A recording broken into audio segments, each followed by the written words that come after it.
तर शक्ती मंदिर ते भक्ती मंदिर अशा संकल्पनेतून रत्नागिरीमधून आता वारी निघाली आहे। प्रत्यक्ष पंढरपूरला वारीमध्ये जाणं शक्य ज्यांना नाहीये त्यांच्यासाठी रत्नागिरीमध्ये आषाढी वारीचं आयोजन वारकरी भाविक पारंपरिक वेशात टाळ मृदुंग पताकांसह झालेले आहेत। तर विठ्ठलाच्या नामघोषानं ही रत्नागिरी दुमदुमून निघाल्याचं आपण बघू शकतोय। माळनाका परिसरामधली ही दृश्य आहेत। वारीचं गोल रिंगण रत्नागिरीतून निघालेल्या या वारीचा आढावा घेतलेला आहे आमचे प्रतिनिधी राजन चव्हाण यांनी। बघूया।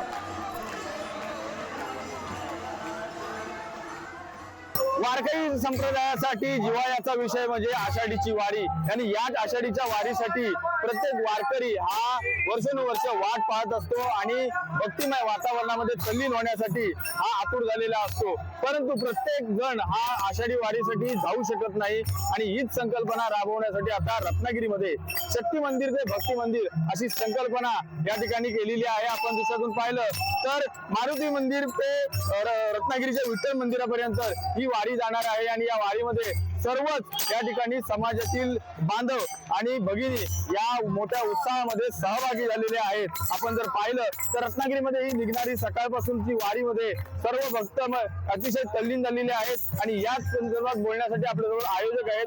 काय सांगाल, काय संकल्पना एकंदरीत शक्ती मंदिर ते भक्ती मंदिराची संकल्पना आहे? शक्ती मंदिर हे आपलं मारुती मंदिर आणि भक्ती मंदिर विठ्ठल मंदिर जे 100 वर्षापेक्षा पुराण आहे आणि प्रति पंढरपूर असं समजलं जातं। इथून आपण वारी गेली 4 वर्ष, हे 4थं वर्ष आहे आपण काढतोय।